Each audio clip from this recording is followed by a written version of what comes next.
Welcome to the Learning Pines YouTube. We hope this video helps. You start by verifying power and basic connections because most black screens come from simple issues. First, check the power cable and outlet. If you have a power meter or another device, confirm the socket works. Once done, unplug all peripherals and external drives to rule out conflicts. Next, perform an SMC reset. Disconnect power, wait, hold the power button for about 10 seconds, then reconnect and power on. This resets low-level power management that often fixes display wake problems. Once the basics are clear, move into display and boot diagnostics to find where the failure sits.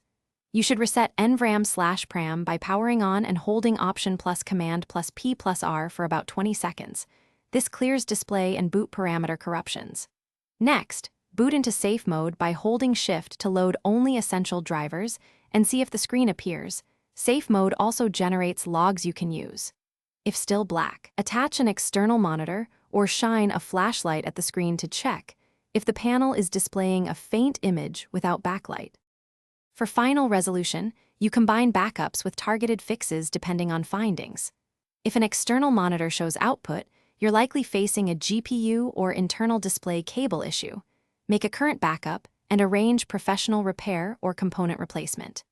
If safe mode and PRAM resets fail, boot recovery mode to repair the disk or reinstall Mac OS because software corruption can prevent video output.